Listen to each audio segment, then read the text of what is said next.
the siren. Ball comes back and into touch it goes. All Blacks win. Good afternoon, everyone. Welcome to another episode. For this one, I'm doing it's a review for the All Blacks versus Australia. Yeah, I played early Saturday at 4, I think around 4:35, 4 a.m. South African time. Yeah, very early. It was played in New Zealand, in a town or city called Dunedin, in a stadium called Forsyth Bar. Yeah, it was packed. Yeah, as usual for the home game from the All Blacks, it was packed. Beautifully done, Sophie Morris and Ella Monnery, with the respective national anthems of Australia. So going to this game, I didn't really give any chance to the Australians. Yeah, I didn't really think they were gonna pull anything here or like a win, surprise, anything. Yeah, but surprisingly, they started very well, the Australians. Lobs a kick down towards halfway. Jordan says, I'll have a crack at this, but it's been beautifully won by Nawangani out on the right wing side for the Wallabies as McDermott sends it across wide, and a good start here by Tom Hooper, playing blindside today. Now Gordon sends it off to Corambetti, and an early charge here from the Wallabies through Callaway, but a good tackle by Braden Enor as McDermott swings it off, and here's Angus Bell, who was big last week, but he's strongly met and taken down by Savi. Started very well. Yeah, they were showing some desperation, some agency also in their attack, and they scored their first try inside 3 minutes of the game through their left wing, Corey Betty there. Right under the shadows of the goalpost. Now Bell hands it wide. Pataya, and here's a chance. Good finishing from him. So this try came from them carrying very well and settling the ball very well, the Wallabies. So it was very impressive, actually. Yeah, they were very good early on. Lots of energy in that, leading up to that try. And then they didn't stop after this try. They continued with their domination, and they scored another one through Tom Hooper. It was similar tries, the way it was composed, build up to that try. It was similar to the first one from Corey Betty. Just hard runners, go to cycling, energy in the attack, quick ball from McDermott.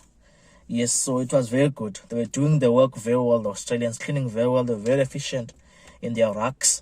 And the lines were running were very good. They were really catching the All Blacks there, napping or unprepared. The goalpost, and McDermott again. Now Karevi goes wide for Bell. Such a good ball carrier, Angus Bell. McDermott again. Now Karevi spins it wide, this time for Hooper. Looking to hold him up. And he got the try. I don't think the All Blacks thought they were going to start really this well, the Australians. So the Wallabies go 14-0 up now inside 8 minutes of this game. When the All Blacks had a chance to reply to these two tries, their ball got turned over, because they had one chance where they were close, they were showing promise inside the 22 of the Wallabies, but their ball got turned over by the Wallabies there. Boy goes scurrying. Now Christie away for McKenzie. Williams, nice pass across. Enor. Jordan got nailed completely, and now the ball's been turned over. And they eventually got a penalty later on and managed to score their first 3 points of the whole game. Yeah. So they had, as a note here, the All Blacks had several issues also in their scrums. Their scrums were they're not accurate. I mean, they were conceding many penalties in the scrums. Well, penalty straight away from Carl Dixon. And he went to the... You talk about the midfield scrum. There's the split, 2 and behind. Opportunities down the left. Oh, hello. Tired, straight to ground. Also, their lineouts are not accurate, the All Blacks. The throw-ins, when they're throwing in the lineouts, number 2 was not doing a very good job. and also from the fact that the Wallabies were competing in the line-out. Yeah.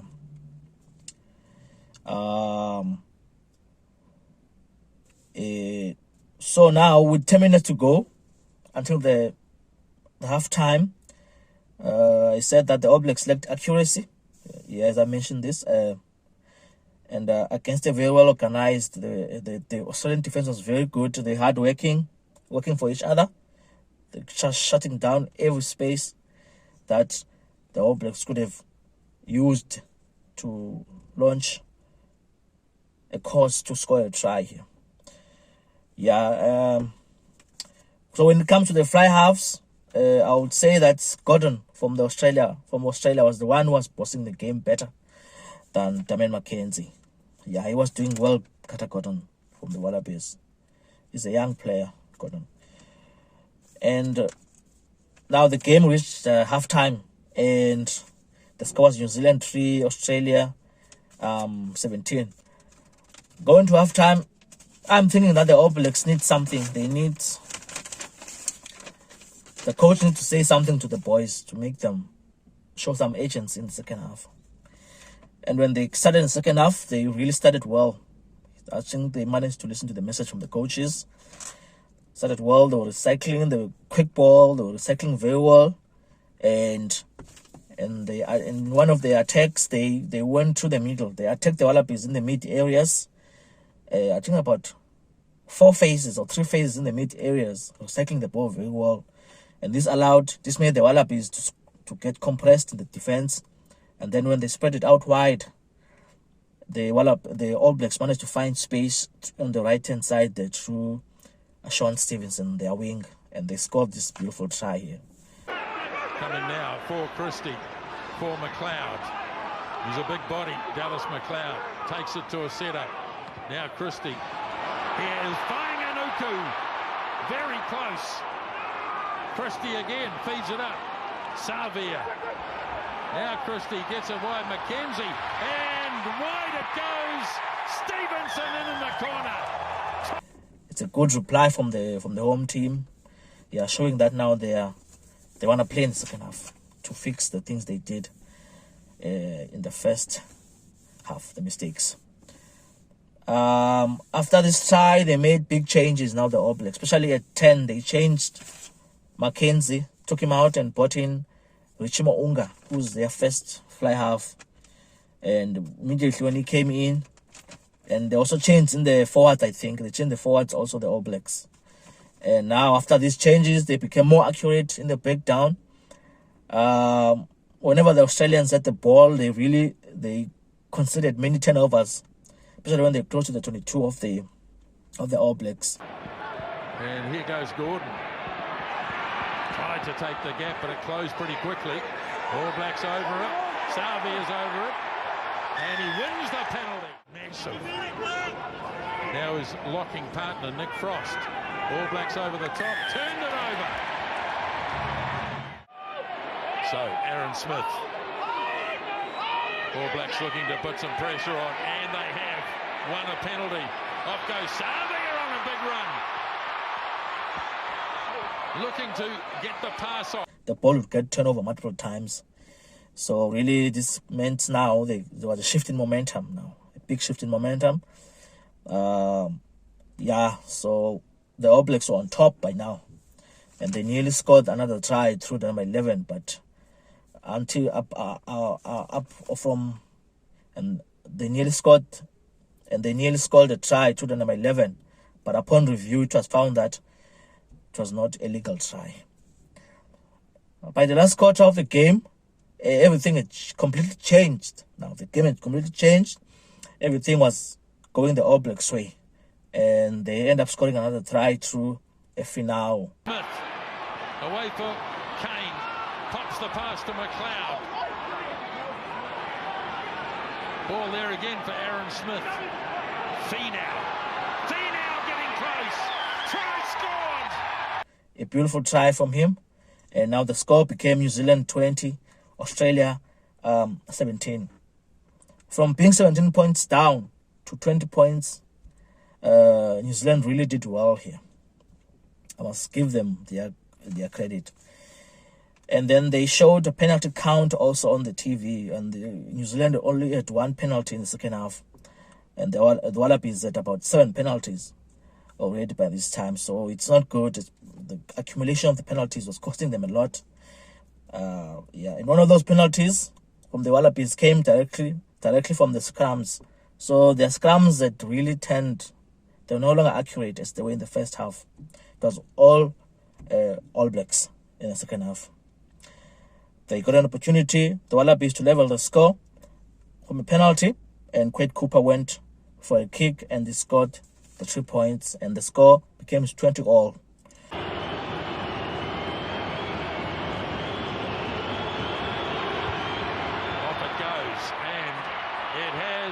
The distance, and it's there.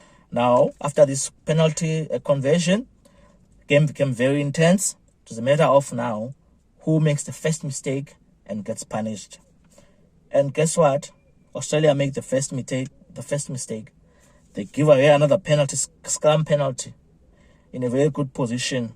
10 meters inside their half, and the All Blacks opted for to place a kick and kick and convert for 3 points.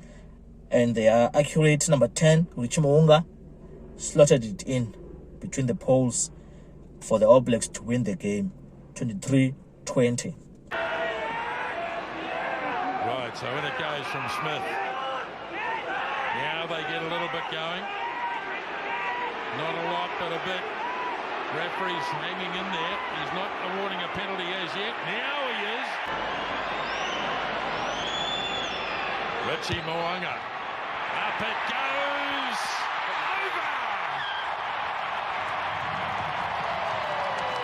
Over. This was a very good game, guys. Beautiful game. Congrats to the All Blacks. They really showed character to come back from that bad start in the first half. The guys who came in the second half, the substitutes, they really changed the game for the All Blacks. Gordon for the Wallabies was good in the first half. Did very well for the Wallabies. Richie Mo'unga from the All Blacks was very immense when he came in. Changed the whole game, actually. Angus Bell from the Wallabies was very immense in the first half. His carries, he was very good, very impressive, actually, this Angus Bell. So good luck to both teams going to the World Cup. So going to the warm-ups and then the World Cup. Yeah. Thanks so much. Enjoy your afternoon.